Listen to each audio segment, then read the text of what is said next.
Hello everyone, welcome to Out of Spec Reviews. I'm Max Patton and I had the opportunity of driving the new 2023 Kia Niro EV in California. So we flew out to California to meet Kia for the event where they had three available to drive. They had the, of course, new Niro as its hybrid, its plug-in hybrid variants, and the EV variant. And I was most interested in looking at the dedicated EV, so that's what I did. Now this new EV is rocking a very similar configuration to the one from the last model year.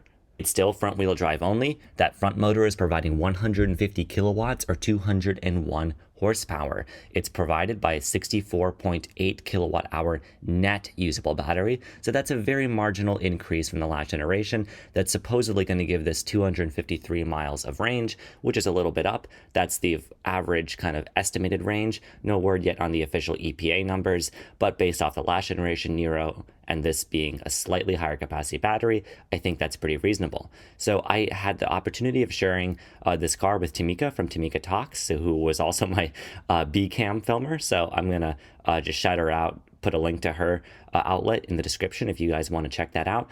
But yeah, this is the Kia Niro EV driving impressions to follow. Thanks for watching. We are just spoiled by this yes. view. I'm driving slower than I should because I'm just taking it all in. It's beautiful here in this coastal Southern California town, which, as I understand it, used to be a big farming venue, and now it's like everything in California, very developed, but beautiful place nonetheless. And I love being in EVs because, like, I'm just appreciating around town here the smoothness of the drivetrain. So this is actually a 150 kilowatt motor, so that translates to 201 horsepower, so reasonably peppy. It is front wheel drive only. Niro has always been that way for the EV trim, for actually all of Niro. So unlike Kona, which this shares a platform for, there's no way you can get this with all-wheel drive. So that's something to note. And I haven't driven a Niro before, but the thing I've heard is the traction can be limited by that, because in an EV, you actually have to weight more on the rear than you do in the front, like in gas cars, just because of the way the batteries are located. So sometimes getting traction in the front, it's actually not like a gas car where front wheel drive is better in snow and those kind of conditions. It can actually be worse, but that's just a packaging thing. Kia had to make this as three models, right? They had to make the hybrid, the plug-in hybrid. So for those reasons, I think that's why they chose to make this still front wheel drive. This is not that E-GMP platform you're seeing in the Kia EV6, which I personally really like. That's a much more high-tech vehicle. Also one that's more expensive. Kia has not told me pricing yet for this, but they've strongly suggested it's going to be cheaper than EV6 by a little bit. I don't expect too much, but my guess would be low to mid $40,000 range, which is going to put you about in line or a little bit cheaper than the Wind all-wheel drive EV6. Of course, that car has all-wheel drive. It has the 800-volt fast charging, but from my conversations here, it sounds like E-GMP just wasn't a match for this product. That architecture is just, it's so new, it's high-end, it requires a long wheelbase, and because this is the Niro, this is it is a new generation, but it's still sharing that platform, right, with its internal combustion counterparts. So in some ways, I think the vehicle is a little bit compromised by that.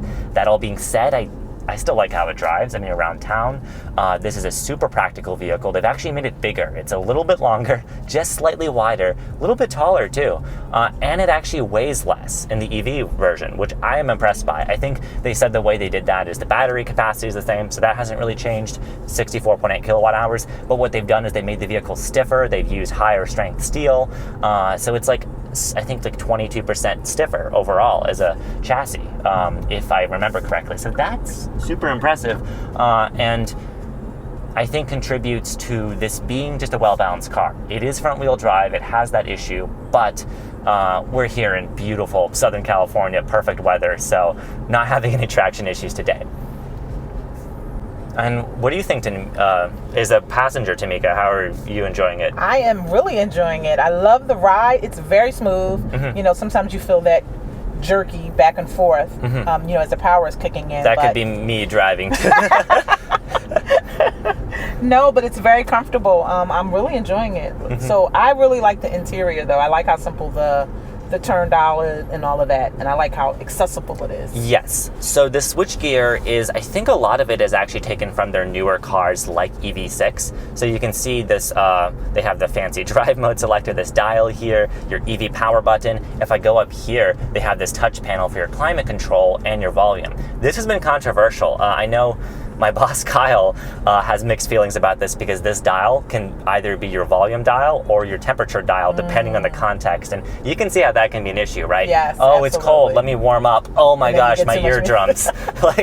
So, you know, it looks nice, but I think functionality wise, maybe they might have flown a bit too close to the sun with this kind of fancy setup. It looks very nice though. And tech-wise, we have a USB-A port and a USB-C port, and in this higher trim of the EV, a Qi wireless charger. So a lot of flexibility there. Absolutely. And I like this size of the dashboard screen. Yes, the dashboard screen's very nice. I think both this and the gauge cluster are like 10-inch screens, so they say you get 20 inches of combined screen area. So not, you know, cars nowadays all have giant screens, but I think this is pretty standard and in line. They're high quality screens. I like them. Pretty clear to see. I of course have my power and my charge meter because this is an EV.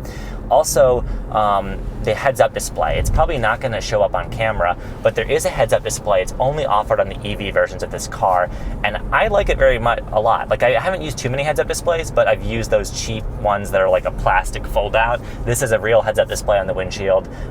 It's clear to me. It's just showing me the speed limit and the speed I'm going. Reasonably sharp, and I'm seeing it in the sunlight pretty well. NVH, I have to say, is really well controlled in this car. Like kind of approaching the luxury space. It's very calming. We're not, you know, on a highway, we're going about 40 miles an hour, but even still, I'm hearing very little of the outside world when the window's up. And that's really relaxing, combined with the fact that this is an EV, of course, so we don't have that 1.6 liter engine like you would coming on in either the hybrid or the plug-in hybrid they make. This is just pure EV, and that's how I like it, because it's so simple, so smooth, and it's very calming. I could almost fall asleep, but of course I'm not going to because I'm driving, but it's very, very sedate driving this around.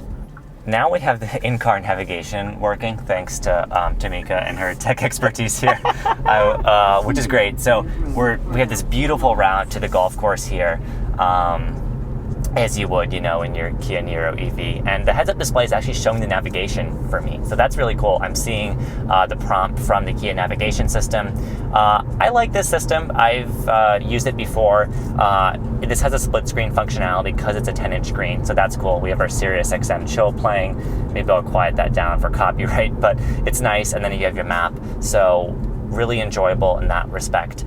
And also the fact that we have all of the ADAS, or the adaptive driver assistance technologies. A lot of that is standard. That's pretty common among your volume brands. Honda, Toyota, Kia, Hyundai, they're all doing it. But Kia and Hyundai's system is among the better ones. This has, I'm going to forget all of the acronyms, but like forward collision warning, of course, and braking, rear cross traffic alert. It has safe exit warning, so if you're opening the door and a cyclist is coming, it'll warn you. It'll warn you if there's rear passengers you left behind. It's warning me when there's stuff in my blind spot. Of course, it has the blind spot detection, protected lane changes, and because this is the EV, it's offered with highway driving assist too, which is like, if you've been paying attention in this space, one of the best systems on the market for autonomous driving. It'll do automated lane changes, so all you have to do is just put in your turn signal. The car will figure out the lane change when you're on the highway. Of course, it's adaptive cruise control. It's keeping you in your lane. It uses machine learning to actually learn your driving style and adapt how it applies region and acceleration to basically create a smooth mimicry of how you would drive with the adaptive cruise control. So that's super smart, and of course, it will slow down for curves like the systems have done for a while. So when you're going around a curve or based off navigation, it'll know to slow down and not, let's say, take it at 60 miles an hour. That, I think, is a super cool feature. And HDA2, from everything I've heard, like I said, one of the best systems. So having it in the EV here is really nice. It's interesting that it's only in the EV. They didn't talk about offering it in those hybrid models. So it seems like they're really positioning this EV model as being a very tech-heavy vehicle. And that's how it feels on the inside. I mean, it is a little bit like driving the future. This whole interior is, it's nice and it's very modern.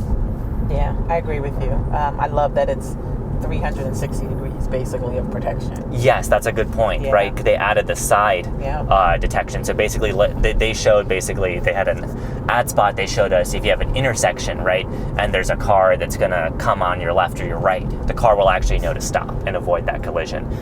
So no system is foolproof. Obviously, don't try to get into an accident, but among those systems, this is covering your bases pretty well between the rear, the front, and the side collision warning. Yeah, it definitely makes a difference when, now that you're buying cars, you have to think about your family, think about teenagers that are going to be driving. Yes. And oftentimes they're distracted, so I love the 360 just degree of protection, kind of makes you feel safer. Absolutely. Nowadays, we're all too distracted, so it's nice that the cars are getting smarter for us and helping us out a little bit in that regard.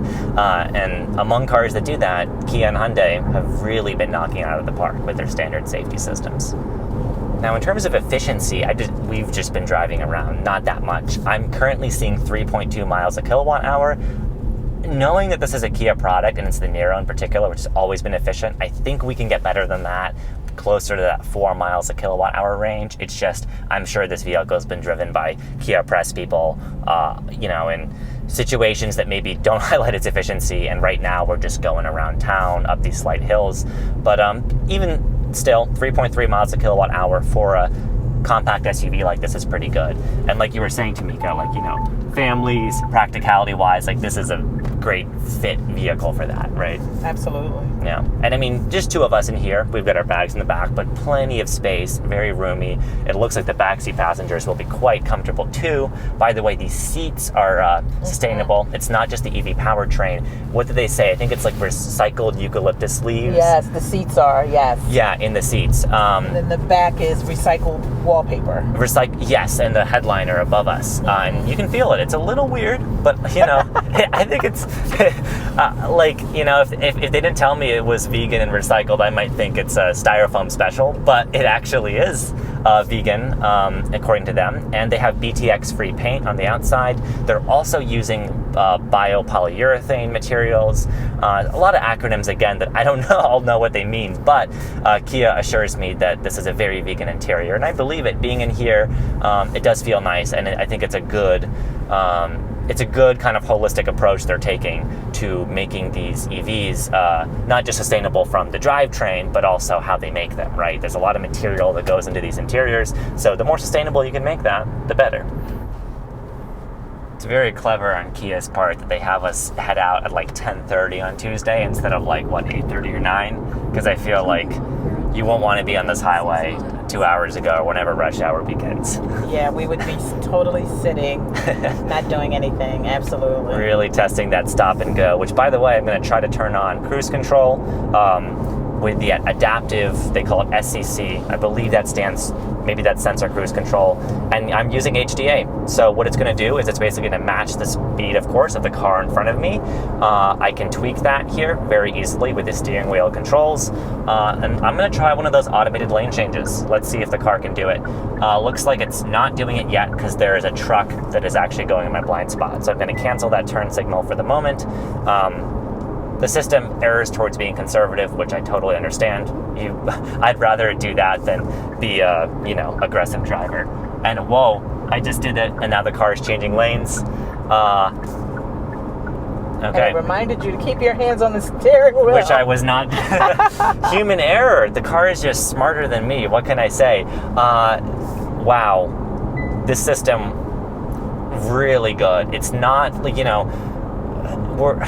we're in the real world.